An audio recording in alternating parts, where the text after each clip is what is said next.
Megan, after thousands lost power during last week's winter storm, this morning we ask, are you prepared to keep your home heated in the case of another power outage coming up this weekend? News 13's Gracie Palmer joining us live now to break down the best home heating tips. Gracie, what can you tell us here? Good morning, Katie. According to the North Carolina Fire Marshal, half of all house fires happen between the months of December and February, which is why local fire departments want you to take extra precaution when heating your home.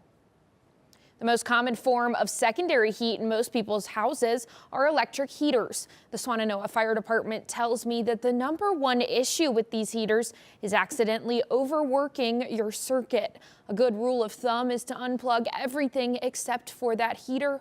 And when using one, also ensure you have about 36 inches around it, clear from pets, kids, furniture, or anything that could burn. The other thing about these is I want to watch the intake and the outflow from the heater. If it starts to collect dust and lint on the back of the intake on this, it's going to slow the airflow down and it's going to heat up more in this and possibly cause an overheat and maybe a shutdown on it. Another common heat source is gas appliances. Carbon monoxide would be your biggest issue with those.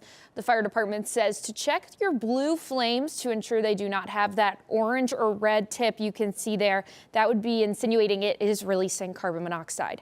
One of the easiest things you can do to ensure your home is safe from carbon monoxide is to buy a portable carbon monoxide detector. Those can be found at most hardware stores. In studio, I'm Gracie Palmer. Staying warm is a big concern as this next winter system comes our way, but if done incorrectly, heating your home can actually be more dangerous than conditions outside. News 13's Gracie Palmer spoke with the fire department on best practices, and she's joining us live in studio. And Gracie, what are the biggest concerns here? Yeah, Katie, well, carbon monoxide poisoning is actually one of the fire department's biggest concerns when you begin heating your home with an external source during these cold months. If you choose to use propane or natural gas to heat your home, you need to remember these key tips to keep you and your family safe.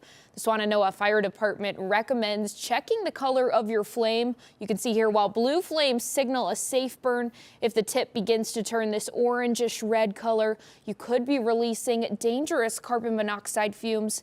The best practice to ensure your house is safe from those fumes is to buy a portable carbon monoxide detector found at most hardware stores. Carbon monoxide is released from every fire, even from a campfire. But it's where we have an enclosed space in a house and we have more incomplete combustion or lack of proper ventilation or installation that we have a carbon monoxide problem. If your heating method of choice is an electric heater, you could in turn be facing more of a fire danger. The #1 issue with these electric heaters is accidentally overworking the circuit. So a good rule of thumb is to unplug everything except for that heater. And when using an electric heater, also ensure you have 36 inches around it clear from pets, kids, furniture, or just anything that could burn. In studio, I'm Gracie Palmer.